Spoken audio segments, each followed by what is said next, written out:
Welcome, ladies and gentlemen. This is Lana. Quick announcement. We will be live streaming the final presidential debate tomorrow, Wednesday the 19th, starting at 8:30 p.m. Eastern Time with special guests. We'll be counting score live during the debate. It'll be a fun night, so don't miss it.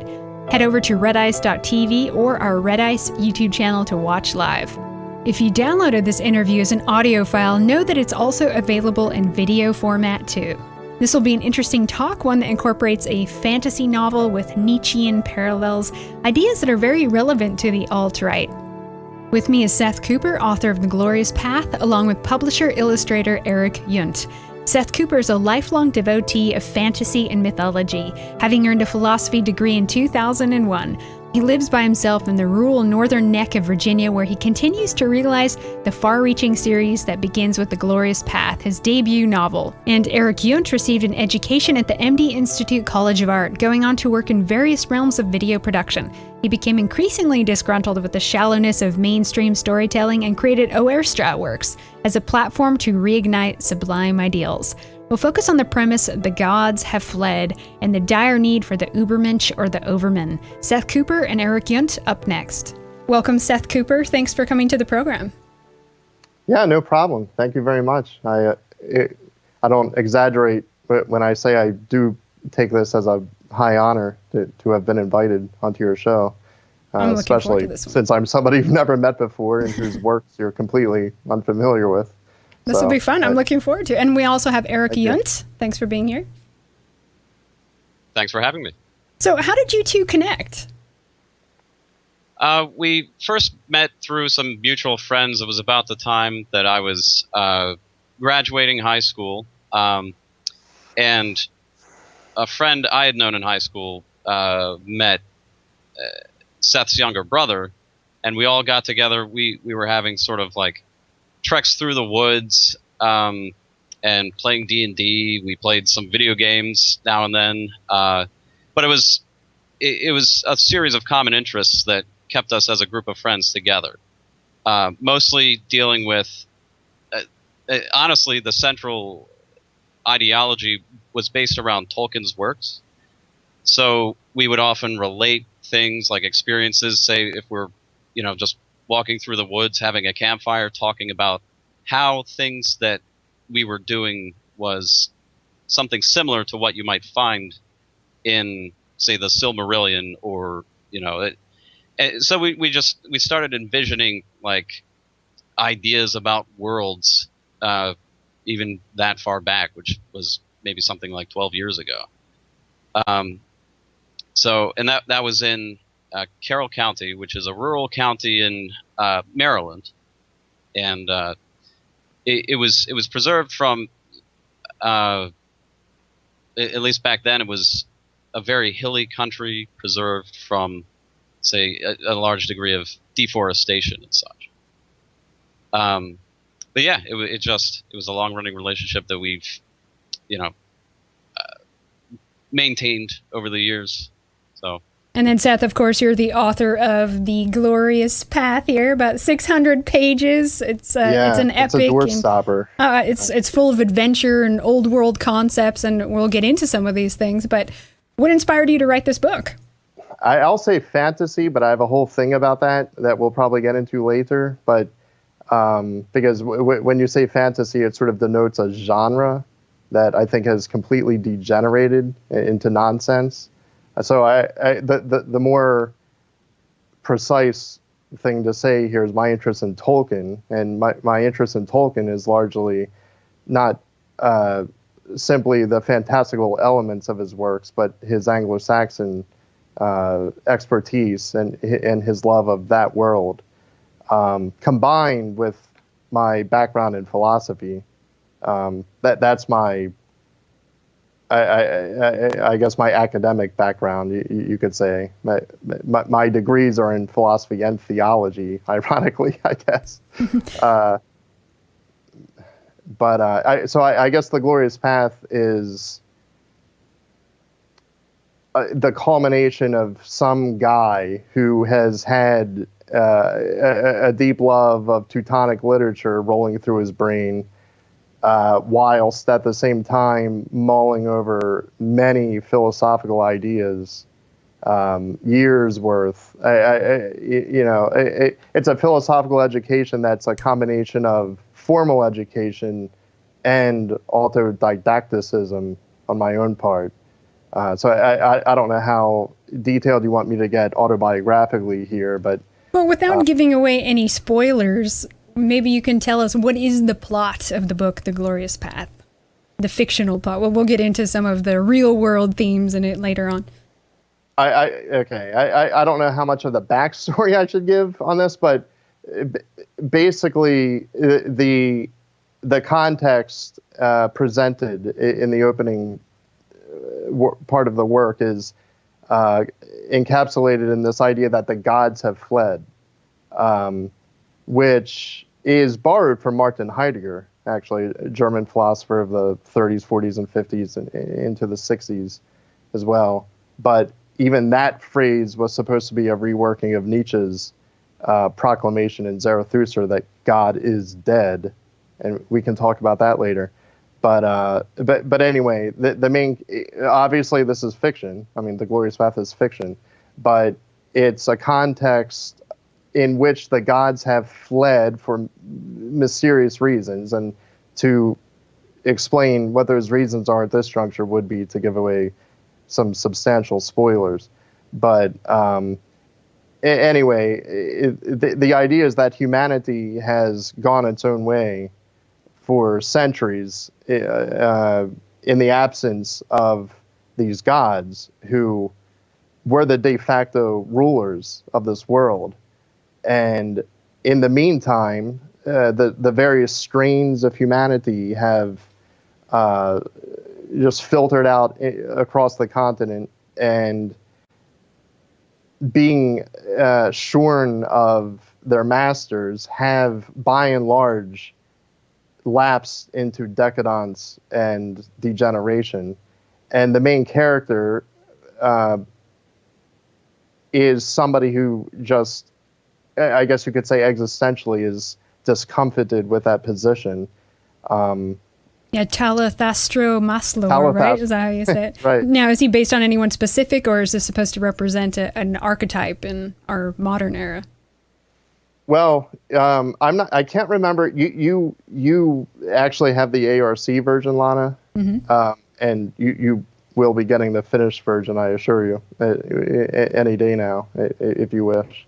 But I can't remember if in the finished version or not it mentions this, but Talathastro was named after a tightrope walker who had come into town that his father had seen and was amused by. So the goofiness of the name is sort of deliberate. Like, I knew the name sounded like a magician or something, but that is supposed to be reminiscent of part one of Thus Spoke Zarathustra, where there's a tightrope walker, and the name Talathastro has the same sort of syllabic cadence as Zarathustra.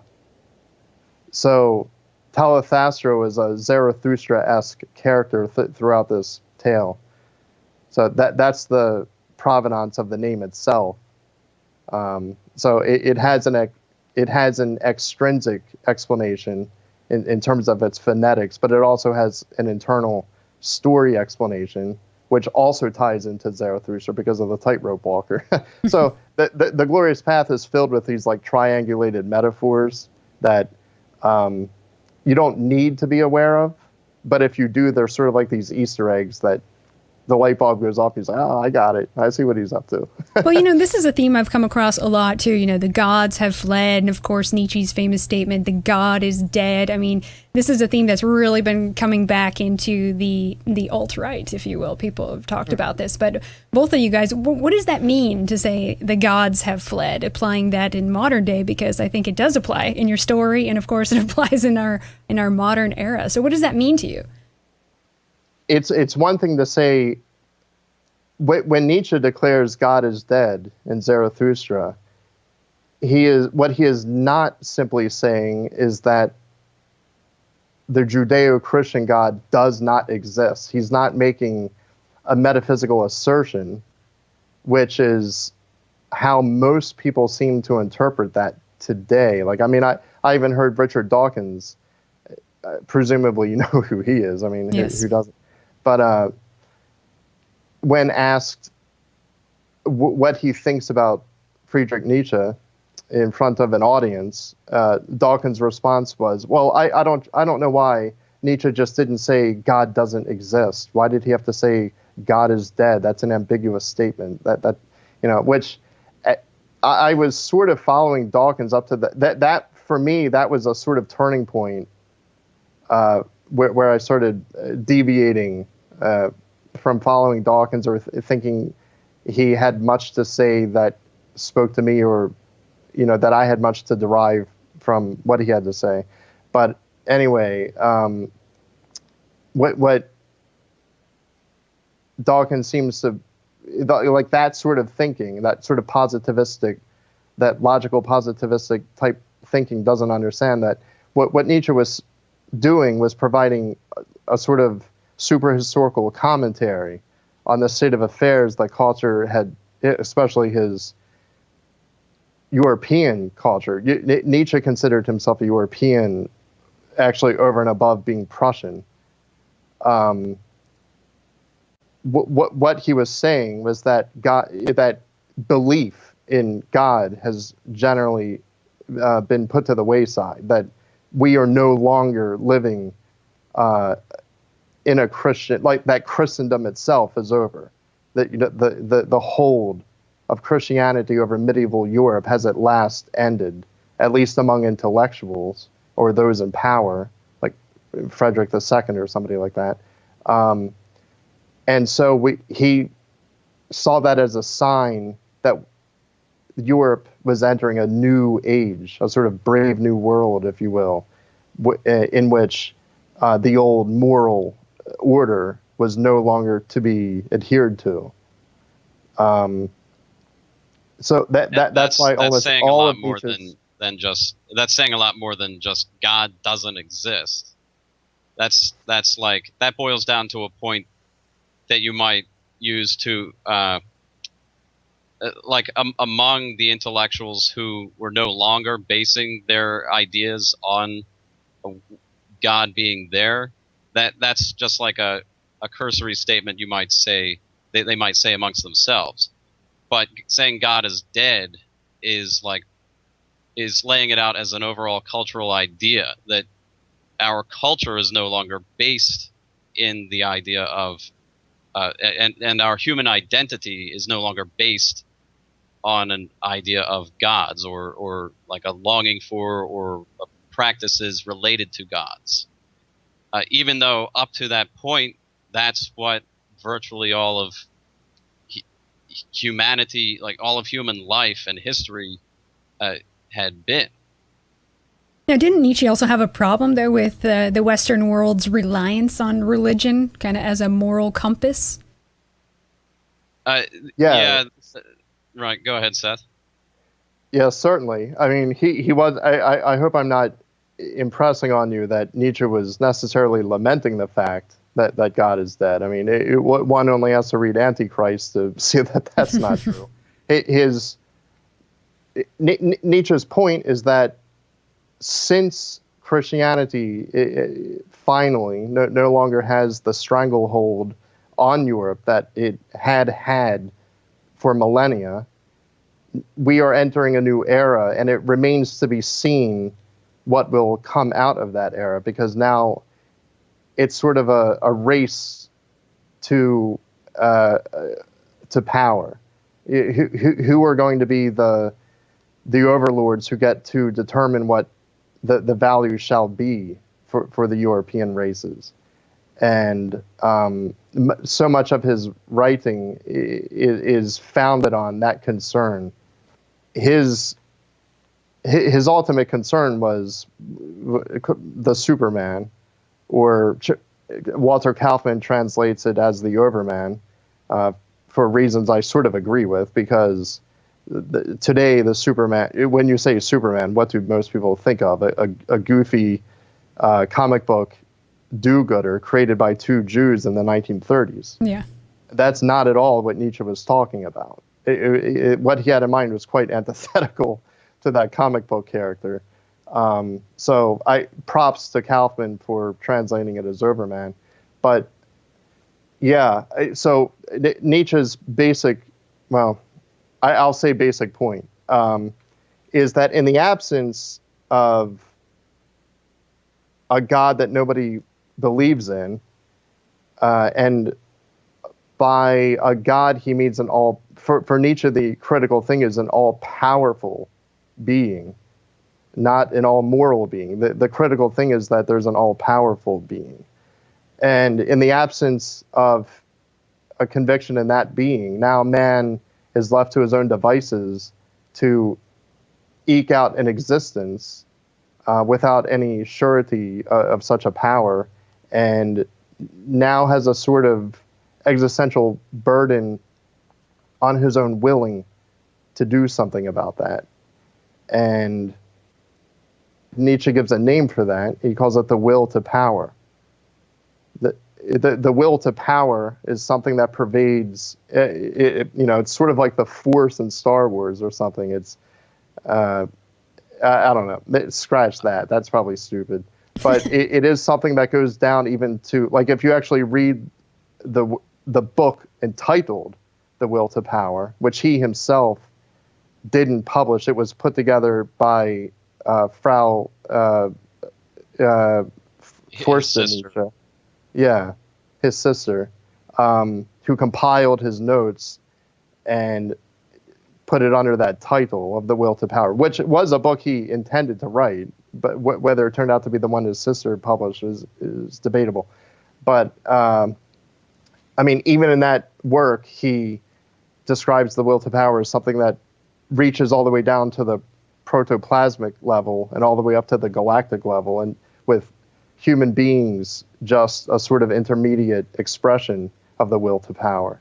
So when you look at history and you look at sociology and anthropology and you see conflict and racial divides and racial struggles, that's not to be marveled at, that's to be expected, because all groups are engaged ineluctably in a historical and super historical will to power. So is this kind of fits with the might is right concept, doesn't it? I mean, isn't it a question of might versus morality? I mean, today we're really caught up in morality instead of just being mighty and taking what is ours and not feeling guilt about it, right? Yeah, he has a whole thing about guilt, the bad conscience. For Nietzsche, morality is identified with might. It's not opposed to it. I mean, he defines good as what is strong. Strength is what's good, and what's bad is weakness. So it's not that Nietzsche is... He does call himself an anti-moralist, but I think that was more for rhetorical purposes than anything else. But he does have an idea of good, and good is whatever is powerful, and the absence of whatever is powerful is bad. And to tie that back into the glorious path, since ultimately that's what we're talking about, I guess. That sort of moral rubric is what the prose narrative, the axiological structure, axiology is just this 10-cent word that means the study of values. The axiological structure of the glorious path is founded on a sort of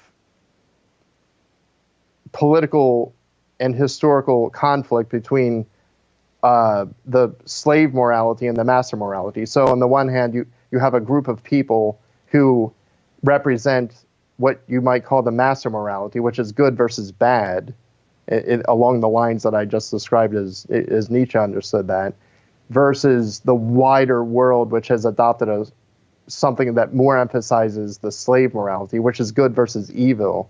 Good and evil in that sense means the inversion of good and bad, where good is what the master morality would consider as bad, and evil as what the master morality would consider as good, which is strength.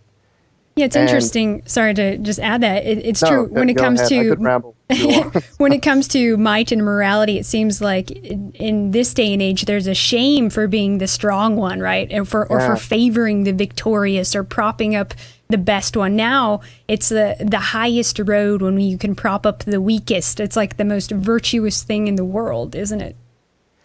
Yeah, I'm not of the millennial generation, as you can probably see by the rays already coming in here, but I mean, even in the 70s and 80s, it was unheard of to boast of being the greatest victim of all. I mean, that's just astonishing to me. I'm not that plugged into the whole internet realm, but to what extent I have seen of it, it's abhorrent. Like, I just can't believe that people seem to be engaged in a competition as to outdo one another as to who's the greatest victim. I mean, this celebration of weakness, as you're putting it, Lana, well, as you are describing, to me, the ultimate logic of that is nihilism, or as Nietzsche says, a death wishing, because there are no options about it. I mean, either you are ascending in strength, or you are diminishing towards weakness and final eradication. That's the spectrum that all life lives on, whether you like it or not. And the culture we seem to be living in is one that prides itself on hastening towards obliteration, at least in the West, and at least among the descendants of, I'll say, our stronger Teutonic ancestors, who would not have understood the current malaise that we're in presently. No. It would have been unthinkable. No, I mean, what do you guys both think is the main source of European people's tendency in today and age to feel guilt and shame like they do? Where do you guys think that comes from? It's definitely a fallout from Christianity, but Christianity doesn't have the same hold, especially over the European, as it used to, at least not in the religious supernatural sense. To a large extent, it would seem that, and this is an experience that I've seen and that Seth has seen along with me, in what was called the New Atheist Movement. I'm not sure if that's really a term anymore. It's not really about that anymore, but the sudden departure from following the Christian religion and a slew of people becoming atheists, basically. What they were doing is they were throwing out belief in the God, throwing out supernatural beliefs, basically, which comports with what Seth and I are doing here, because there's not supposed to be anything supernatural in the Glorious Path. They threw out supernaturalism and God and sublimity, basically, but kept the morality. So in a sense, like the modern atheist, the sort of liberal secular humanist, if you will, is still a Christian, like to my eyes, really.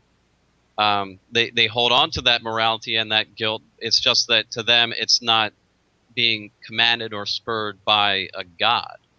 And I'm sure Seth can tell you he's been privy to, having listened to debates and such, arguments that secular humanists are now trying to come up with to create a rational basis for their morality, a basis that's built sort of through the combination of studying nature and what they consider to be rationality, such as with the work by Sam Harris titled "Good Without God." He's looking for a way to maintain the Christian interpretation of good and bad, right and wrong, without having the religion there, which includes the rituals and the hierarchy, etc. So Seth, I'm not sure if you have a tie in there as far as like yeah, well, the rationality. Or secular humanism, because I know Glorious Path really attacks that, right? Yeah, I think at that point, my Nietzschean influence probably shines the most, because if there was one thing that Nietzsche was consistent on, it was attacking the supposed necessary connection between morality and an emancipation from God or something like that. I mean, one of Nietzsche's points is that socialism, which centers, or founds itself on sort of protecting the oppressed, supposedly, and instilling revenge in those who are oppressed against those who wield power, shares the same provenance with Christianity. And there's obvious historical evidence of this. I mean, the early church was basically communistical in structure, where people were sharing property as they hid from Roman authorities, lest they be persecuted. So it's not to be marveled at that as the 19th century rolled on and jettisoned the metaphysical beliefs of Christianity, it nonetheless inherited the slave, the Slavish moral code of Christianity. And we have to remember too that when Nietzsche was attacking Christianity, he was trying to point out an irony that his fellow Prussians, while disdaining Jews, adopted by and large Lutheran Christianity. And Nietzsche's point was, well, wait a minute. It's pretty obvious that Christianity itself is an extension of Judaism. So in multiple places, in Ecce Homo, in Antichrist, in the Gay Science, Nietzsche identifies the two great corruptors of the European races as, first off, Christianity, and second place, alcoholism, and third place, syphilis, which he may have been a victim of himself. Who knows? So the basic point, it's sort of a Socratic maneuver on his part to say, look, if you guys are opposed to or if you're opposed to the Semitic influences in Germany, you ought also to be opposed to Christianity, which is the plot per Jews par excellence to get Judaism into the souls and minds of Europeans. Yeah, we're living in cultural Judaism now. We really are. And it kind of reminds me of also Tom Sunick's work. I know he's picked up from this, where he basically talks about the downfall of the West has been Abrahamic religions and monotheistic thinking and forsaking our pagan polytheistic ways. That if we were to return to that, basically our European identity would be restored if we return to the old ways before Christ. Right. Nietzsche calls for what he called the new barbarians to emerge. Mm-hmm. But Nietzsche's interest was also in the Greco-Roman world. He was a philologist and specialized in ancient Athenian culture and Hellenic culture. So he was interested in a sort of Renaissance-type union of the Greco-Roman cultures of the South and the Teutonic cultures of the North.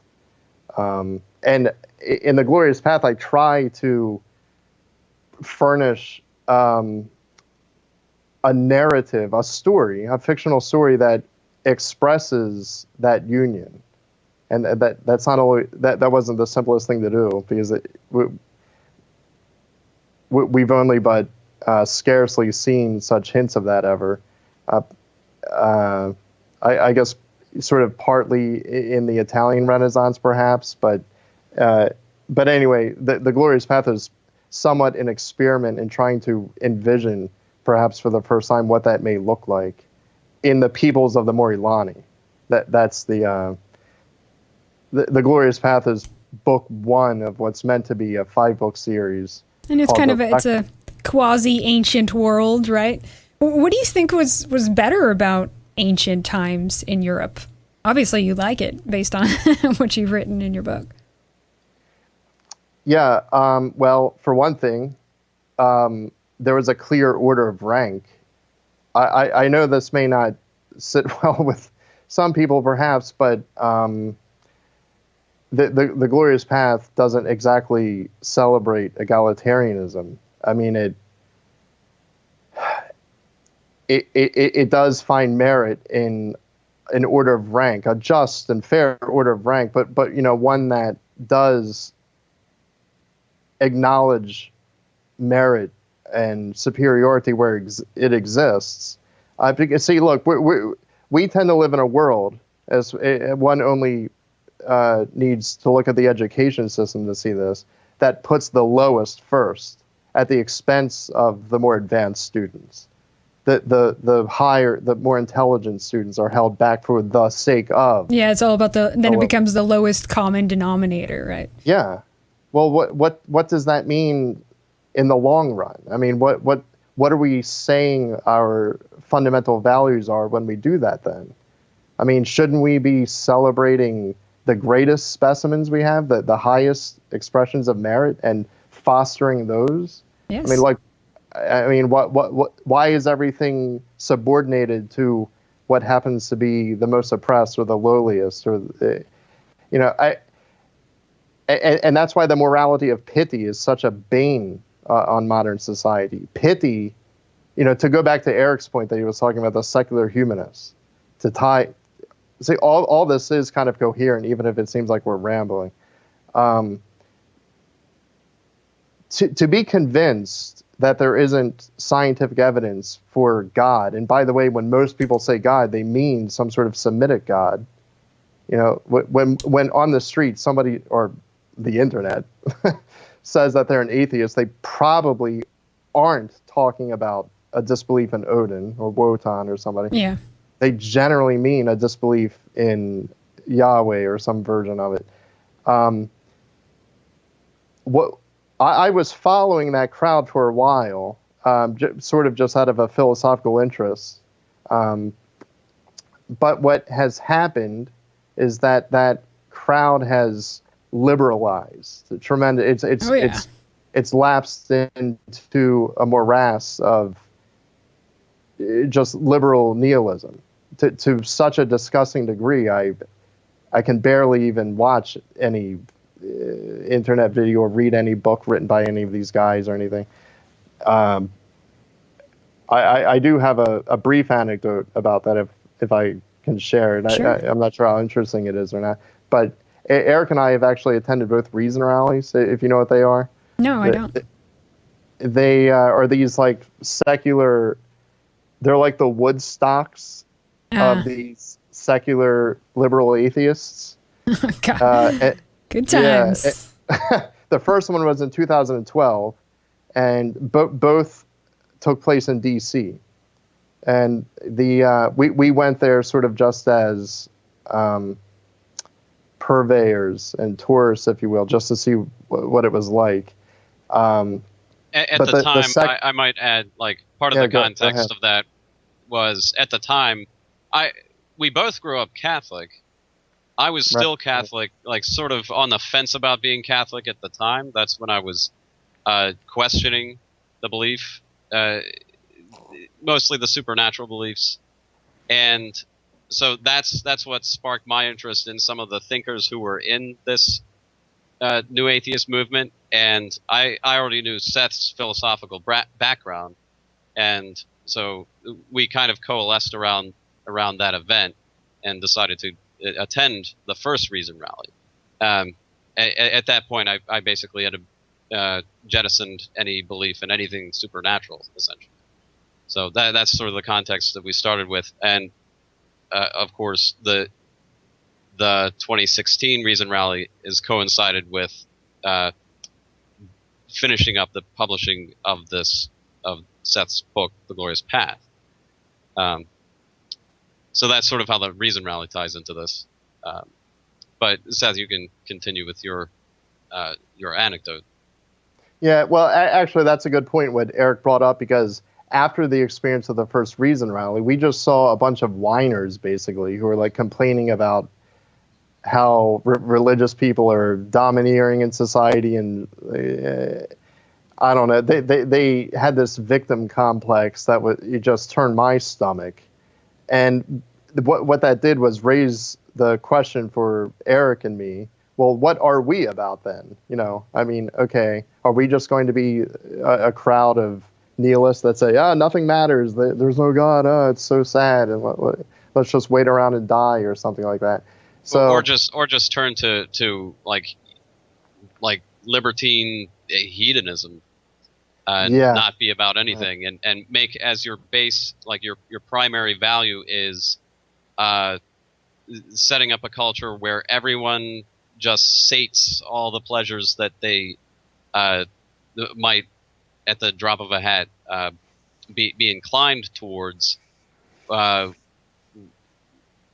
go no farther than that. Have no concern for, say, discretion or aesthetics, or how one is living one's passion. Aside from that, it does not interfere with anyone else's manner of living out his desires. So basically kind of boiling down into a utilitarian morality. Minimizing pain as much as possible, and maximizing pleasure as much as possible for as many people as possible. Well, that's not really being in touch with nature, is it? I mean, you have a whole segment in the end, to question modern truths, and you write something about, what does it mean to love nature? And it also means embracing the pleasure and the suffering, right? And the life and the death. And it seems like a lot of liberals, they run from nature, actually. Egalitarianism is anti-nature. It's like it's become a religion, egalitarianism. It's a fantasy.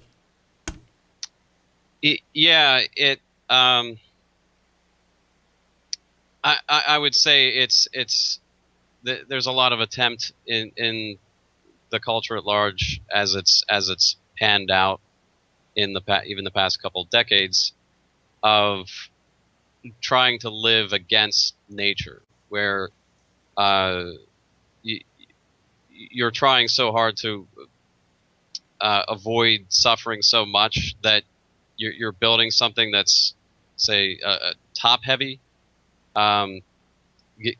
considering, for instance, like the way the population has exploded, but being ignorant to that going on indefinitely. That's kind of a whole tangent that we don't necessarily have to get into. I think we also dropped off at one of Seth's points, bringing up the reason rally. Seth, where were you going with that again? Well, yeah, I guess, right. That was like heading up towards an anecdote. I guess I'll complete that. But we went to the second reason rally, which was in when was that, Eric? March of 2016. This past or June, I think. June of 2016. Yeah. Anyway, we had a booth set up where we were peddling the glorious path, if you will, and it was at an after party for the reason rally, filled with a bunch of half inebriated liberals selling books with quite different themes, and I actually sold a copy of the book to Dan Barker. I don't know if you know who he is or not. Sounds familiar, but I can't remember. Is it a singer? No, he's the co-founder of the Freedom from Religion Foundation, located in Madison, Wisconsin. So he's like this watchdog. He's got a team of lawyers that take complaints from people who feel that there's been a state religion violation. So he's a pretty big deal. I mean, but he came up to me sort of tepidly seeing the banner, we had the banner hanging behind us that said the gods have fled. One man finally does something about it, sort of a catchphrase. And this took at least half a testicle to hang up, sort of in the lion's den of these atheists to promulgate that sort of message. Most of the people in this crowd were not only do they not believe in gods, but the very idea of a god, even if it were, say, something plausible naturalistically, they're opposed to. So that's sort of what we were walking into, declaring an idea about gods that was not meant to be supernatural, so that should not upset their sensibilities as far as like what they think can be true, but they were still uncomfortable with it. And there's the question of why, but nevertheless, that was the context that that we were walking into, that Seth's anecdote, where Seth's anecdote picks up. Now, I would think, too, in a crowd like that they would see this book, if they were to read it and hear about, return of the Ubermensch, that they would say, oh, well, this is quite fascist and racist, right? You want Europeans to become great again, right? And even saying that is like, you're a fascist Nazi. Right. We were pretty sure we heard this pink-haired liberal mutter under her breath that we're scary right-wingers. I had never even... There was nothing about our table that proclaimed our political stature at all, but she somehow inferred that. But Dan Barker came up to the table sort of cautiously and said, now, I will buy a copy, but please assure me first whether this is free thinking in spirit. And as a sort of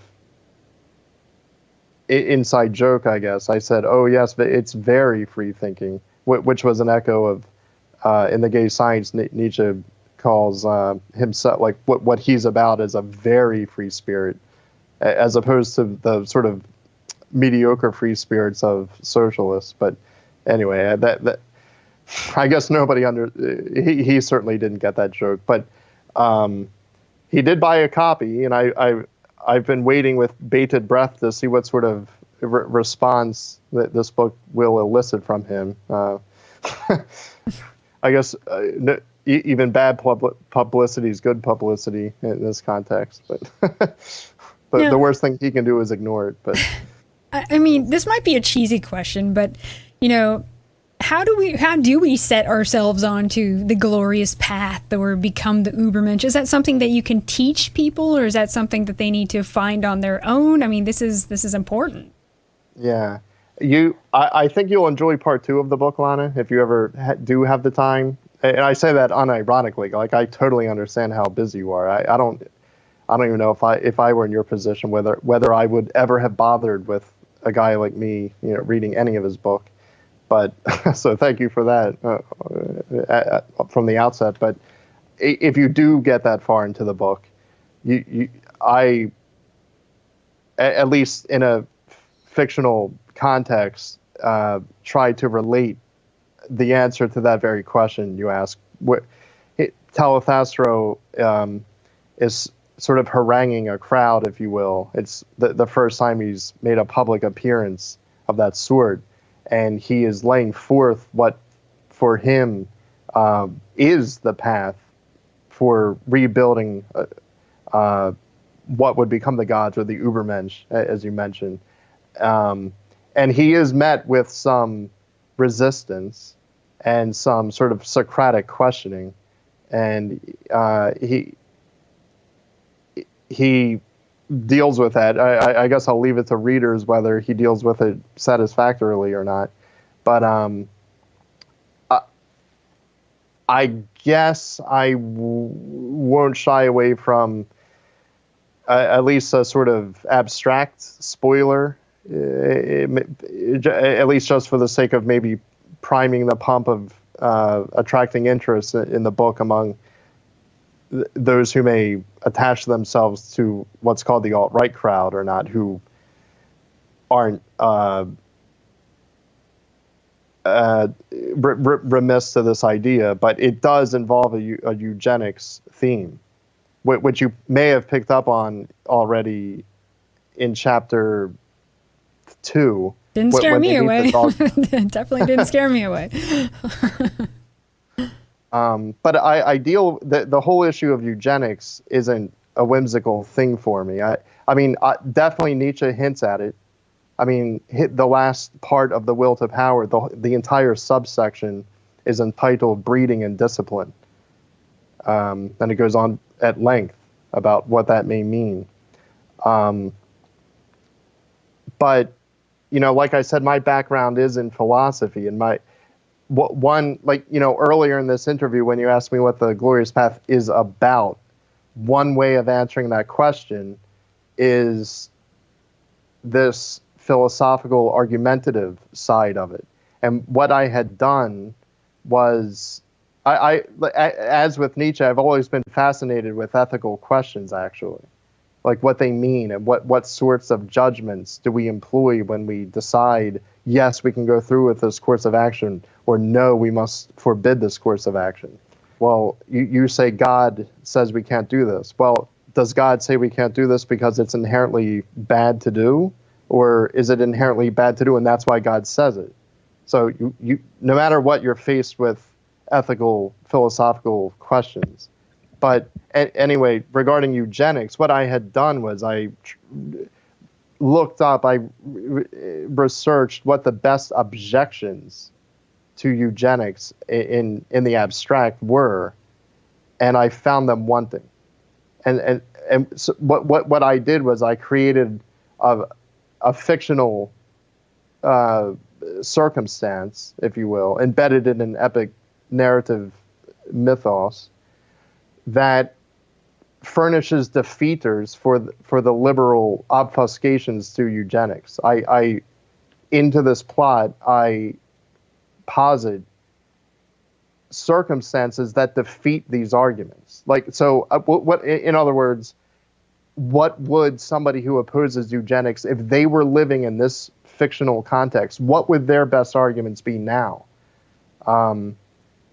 You haven't got to the point, but in the book, when you get to the point where the gate to the Paladoc is introduced, and and the Morilani as a people, as a race, are interpolated into the plot, that's when these sort of fictional defeaters to the best objections to eugenics that I could find are introduced. I've yet to hear a good reason against it.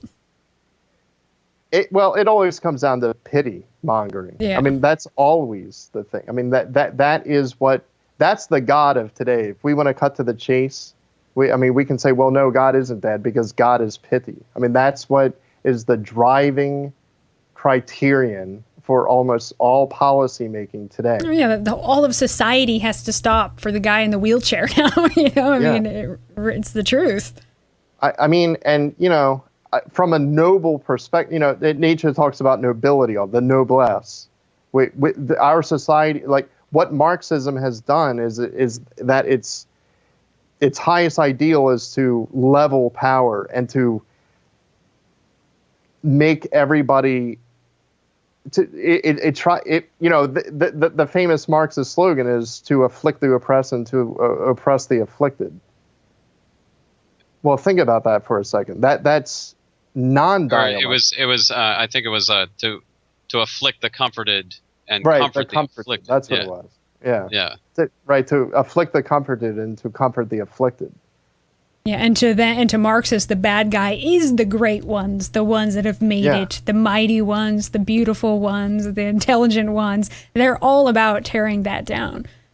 Yeah, and that is a common theme. Once you pinpoint that pattern, it makes sense of almost everything else you see unfolding around us today. Because you see that is the driving instinct. It's it's a decadent instinct that informs all the decision making that we see going on around us, and it passes for common sense. So, I mean, I guess the Glorious Path is sort of a cheeky project because it is objecting to a criterion that has been so deeply embedded, unfortunately, even in European races, that it seems like reason itself, and that's the point that Erik was bringing up about the Reason Rally and all these secular humanists. They pretend that their slave morality is the rational response to a godless world. So how do we break that? Because that has really just infected all of our European nations. How do we break this? That is the question. The God of pity, Well, I'm doing what I can. I really do think that reading The Glorious Path is a way to start breaking it. Because I think it's a culture war, and we need a mythos. We pretty much lack that. I mean, the best we can do is look back on the pagan times and sort of surmise what their societies were like, and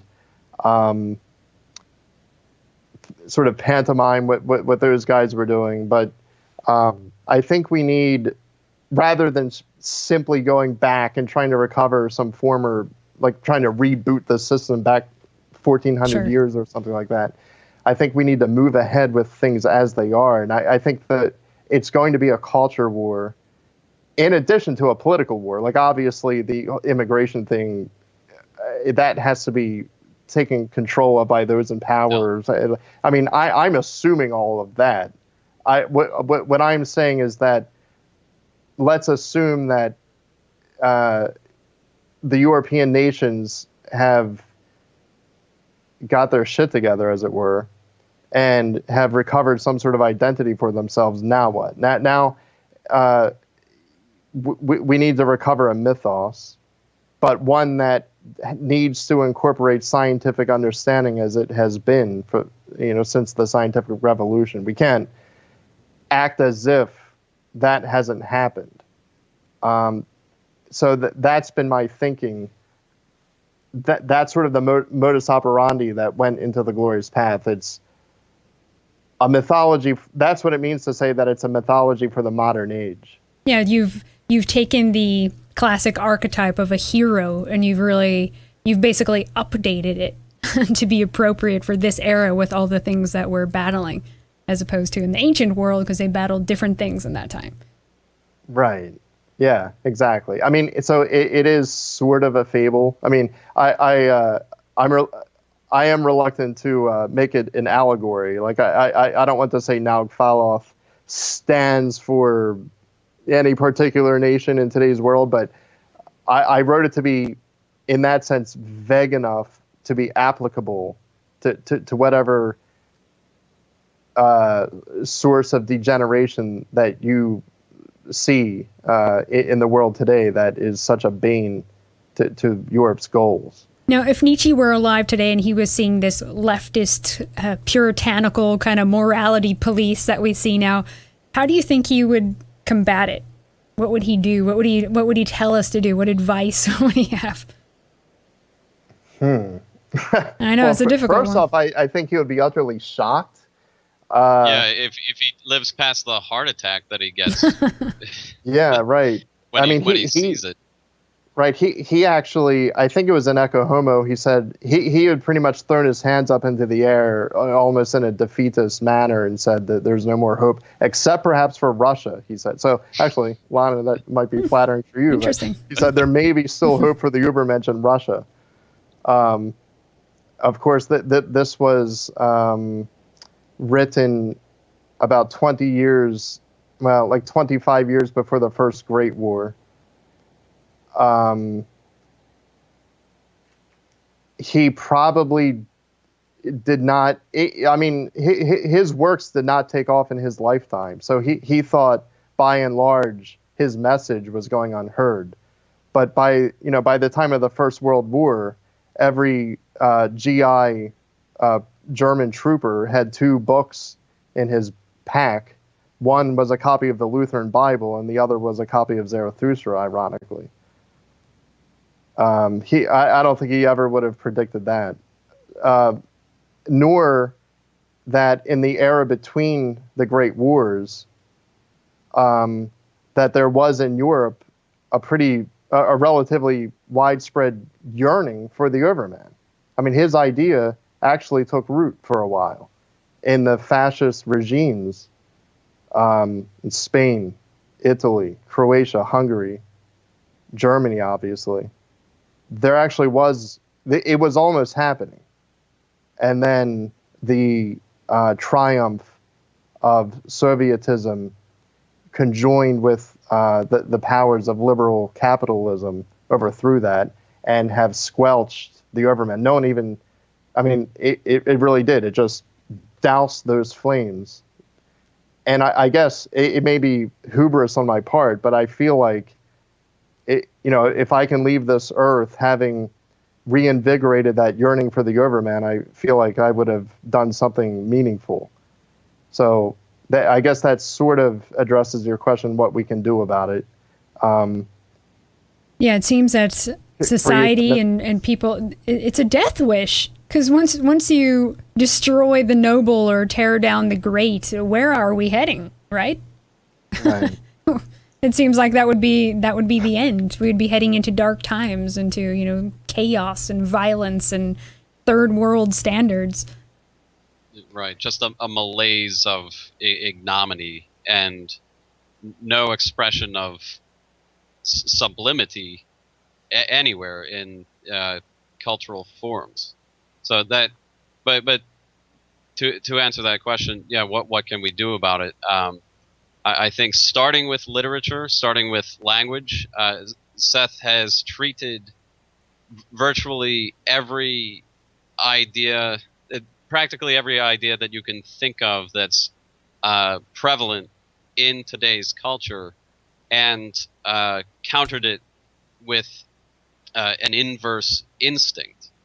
And Talitastro, being a philosophical character, a character whose essence and constitution is made by philosophical inquiry, it counters the degenerate instinct with arguments and passions, because rationality only goes so far.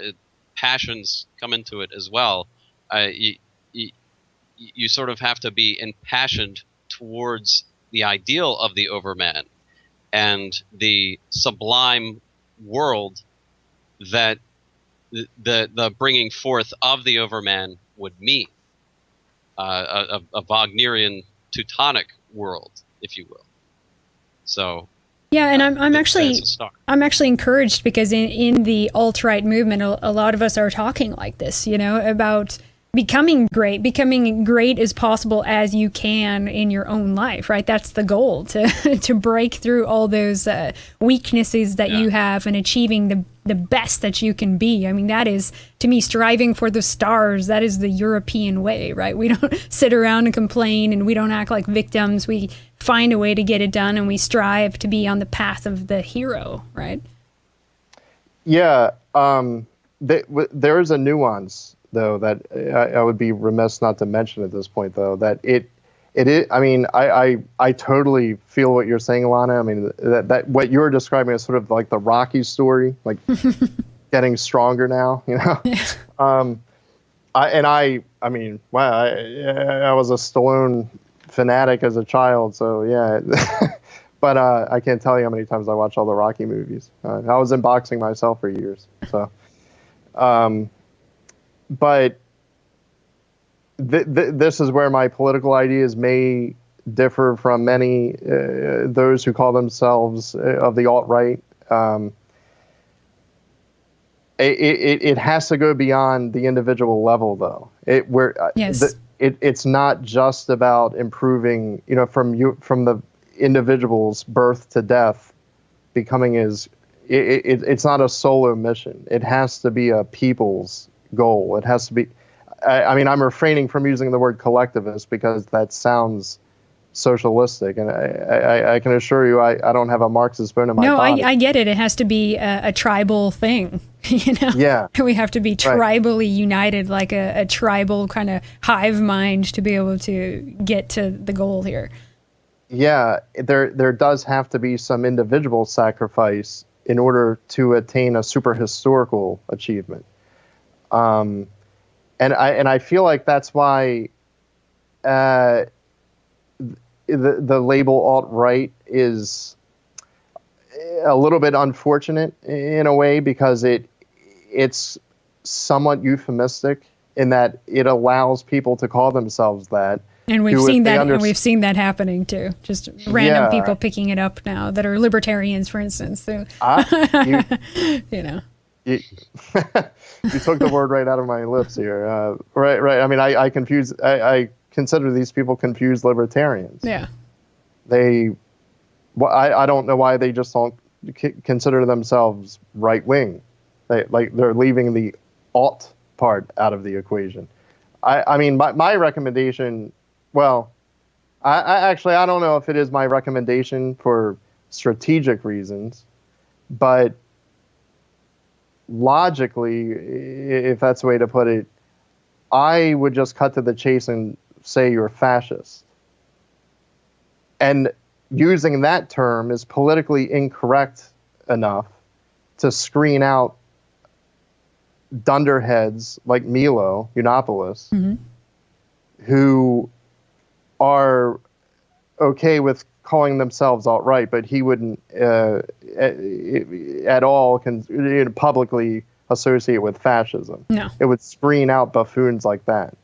That's true. Absolutely. But I don't necessarily recommend, perhaps, just as a matter of strategy, just sheer Machiavellian strategy at this point, I don't know if I would recommend switching the alt-right label to totalitarianism or fascism, because it may be at too tender of a stage. There are lots of people in the alt-right that identify as fascists, and the funny thing is that the enemy calls us all fascists anyway. And when you look at, there really needs to be, and I've been looking for someone to address this, to do a good show on what fascism actually is, the political system, the social system.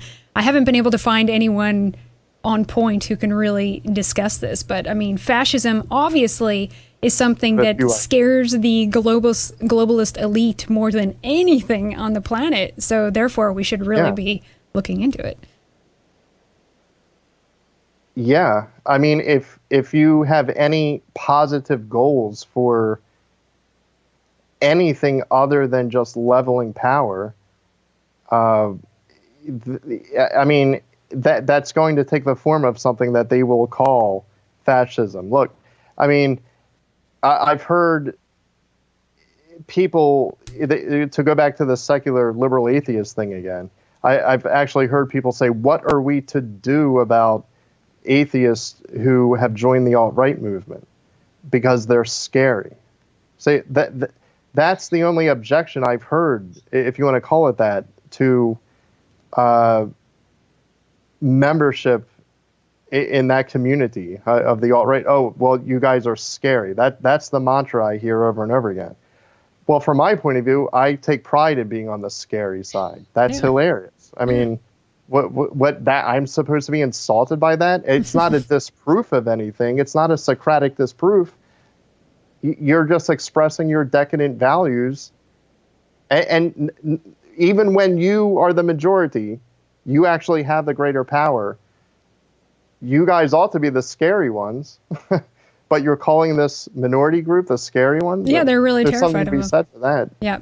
You know, going back to Milo, he actually thinks that SJWs are fascists. Look, you're right. That there's a horrible need to clarify what this word fascism means. It has come to mean, it's too subjective. It just means whatever serves as a cause for some sort of ill feeling in somebody. Yeah. That's not enough. I mean, it goes back to the Etruscan fasces with the bundle of sticks gathered around an axe head, which was supposed to symbolize a people galvanized around a speaker, that is a dictator, dicere in Latin, to speak, one who speaks, the dictator. So a people gathered around a speaker, a dictator, who has a matter of life and death in his hands. That's what the axe means. It means he can dole out judgments that affect matters of life and death, and there's nothing more fundamental than that.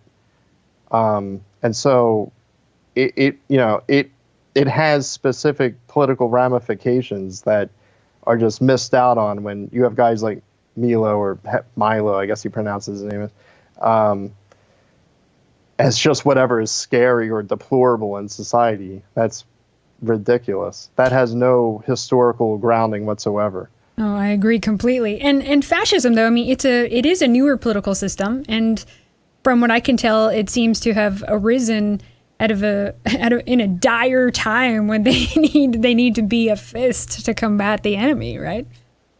Yeah, I mean, it rose up pretty much after the First World War, particularly among the Italians, as a response to what to do to the windfall and the widespread destruction of Europe and the disintegration of the old monarchies and houses of nobility. Three primary schools of thought arose to deal with the problem: fascism, Sovietism, and liberalism, basically. And we know which one lost out in that conflict. Yes, we do. By and large. Now, Erik, I wanted to ask you a question because we had a kind of an interesting exchange over emails, and we were talking about, right, might versus morality, and what is good, and what is just. So, what do you think about, is there such a thing as justice? And I'll open that up to you, Seth, as well, and us wanting justice. Well. Yeah, it depends on the context in which you're asking that. Justice has come to mean an expression of vengeance to a large extent. Vengeance for some injury that has taken place. That's pretty much what our modern court system is built around. So satisfying the bloodlust of, say, someone who's received harm, or honestly, not fulfilling a debt. You would consider the punishment doled out by the justice system to be the fulfillment of that debt. But justice, as far as having a goal, it could come to mean something slightly different, because justice, the word, has a similar root to justification. And with a goal, what one does within the auspices of having a goal, say a society that has a goal, in the case that we're talking about, bringing forth the overman, justification in action would have to pertain to those deeds which affect the furthering of that goal. I suppose I'm getting at an answer to your question here. Yeah, because we were talking about acting in vengeance. I mean, that's something that basically the tribal elite are doing, right? So we don't want to behave like them. I remember the conversation we had, actually. It was, are we going to base our future actions on simply trying to rectify injuries that have been done to, say, our kin, or even members of our race, and are you going to start building up? Are you going to build your identity around reacting to an attack, or are you going to set up a goal, a task, and deal with attacks as they come, but nevertheless, your identity is not built around or in reaction to what your adversary is. Exactly. I'm saying this mainly because of like the alt-right obsession with the Jews. It becomes beyond an obsession, really. It can reach the point where to be what you are, you need that adversary. Sure. Yeah, I get that. Well, the goal of the Overman is complete. It's indifferent to whatever Judaism is.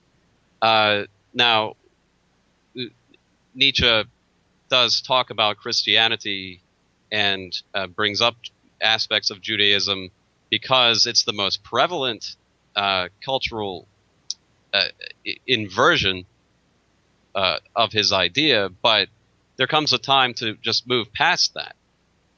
Once you've crystallized what the task is, what the goal is.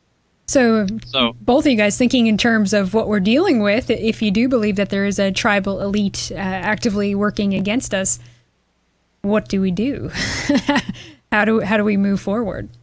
I really start with language again and spreading,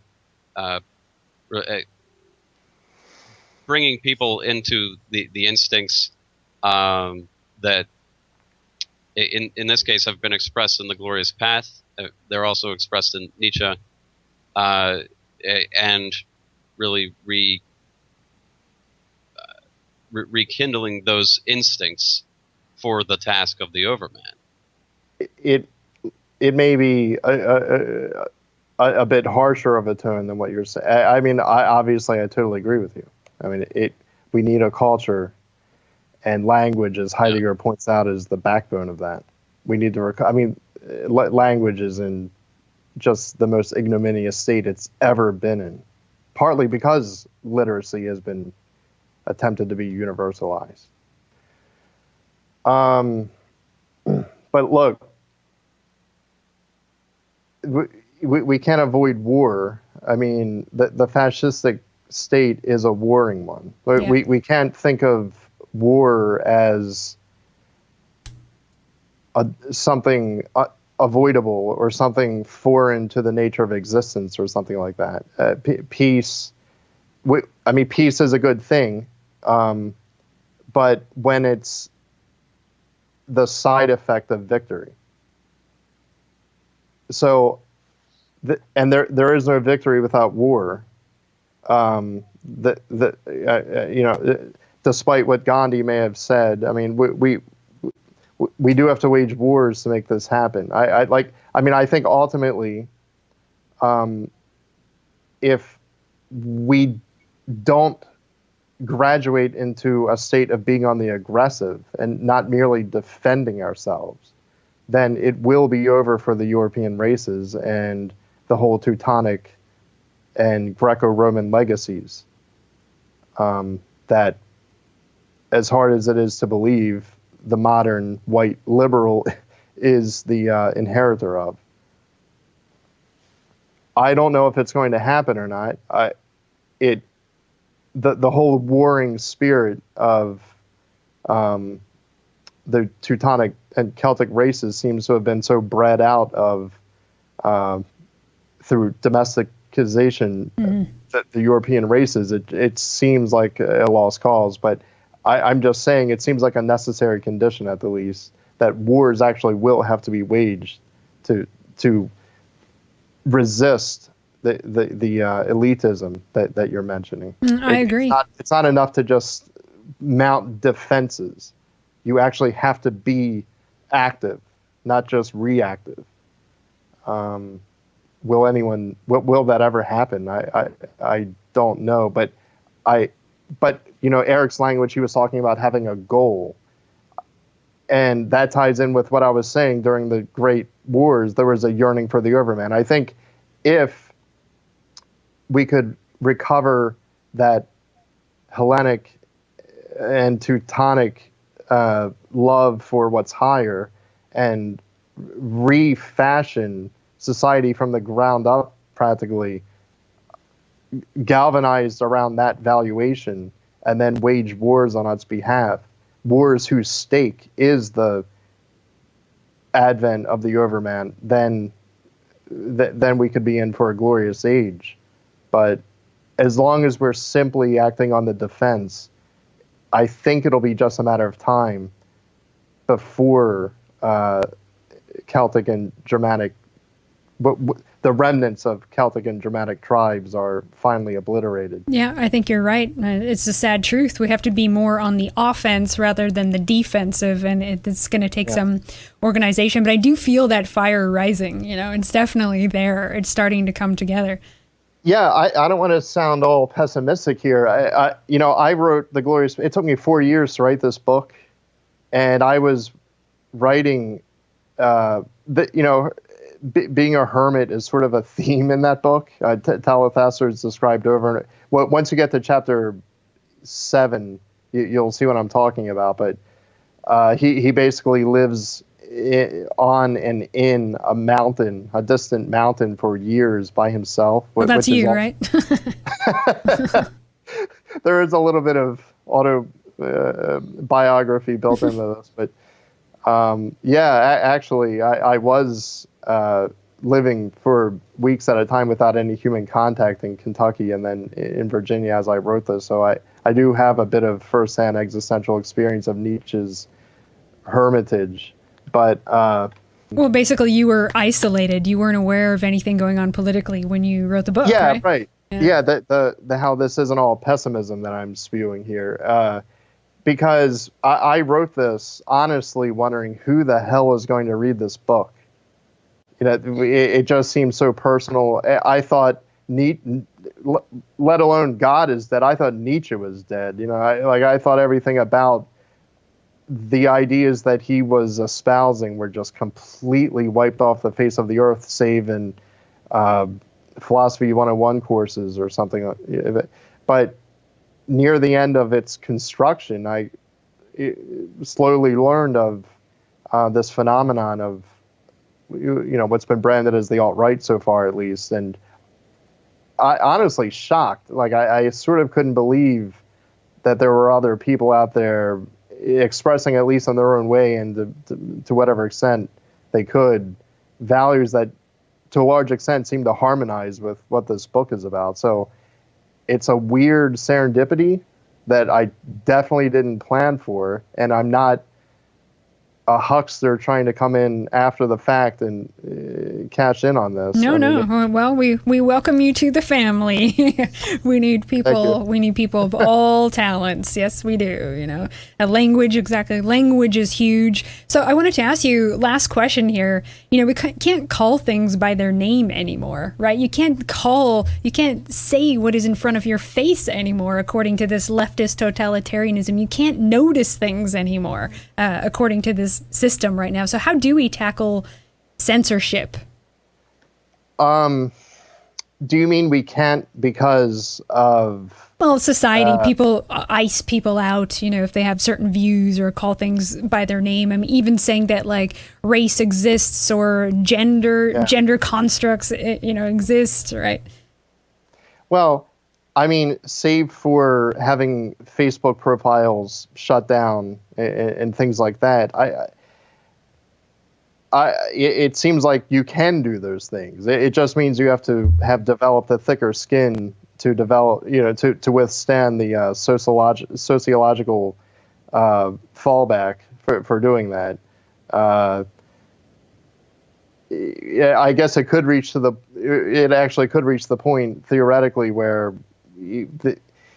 anyone who doesn't explicitly represent liberal viewpoints won't even have any place at the table under the rubric of freedom of speech.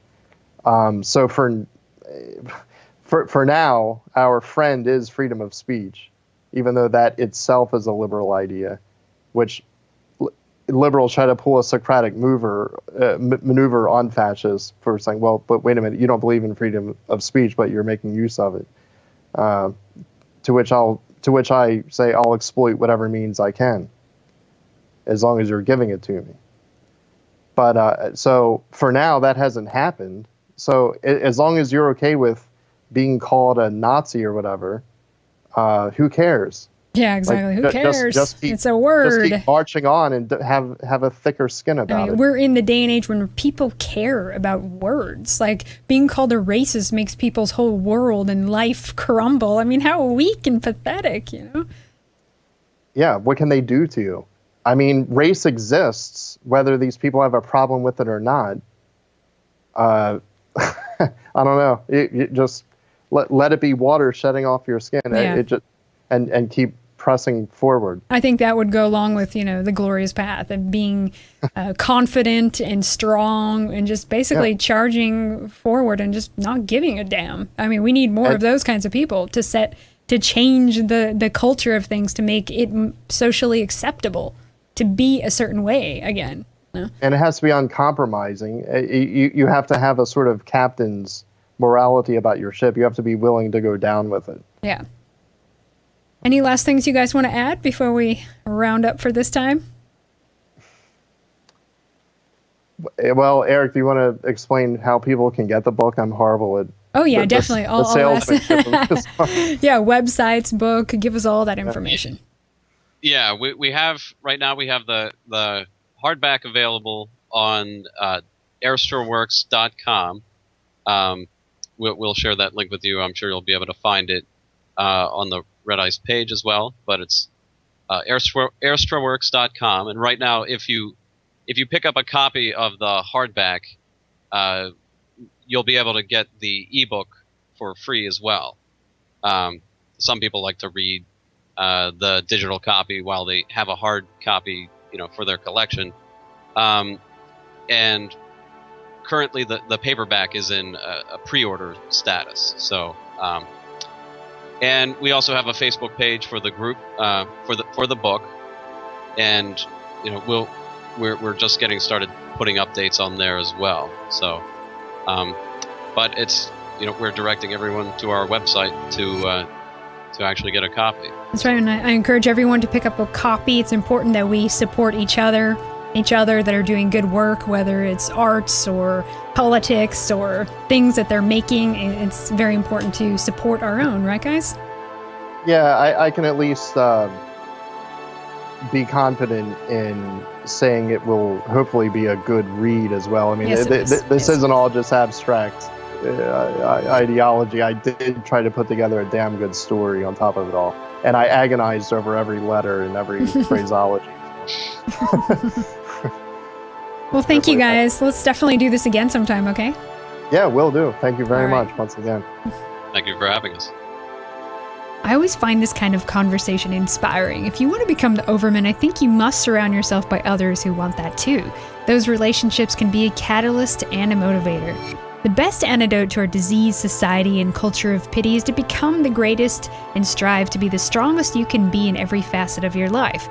Never settle for who or what you are right at this moment, but always strive for more.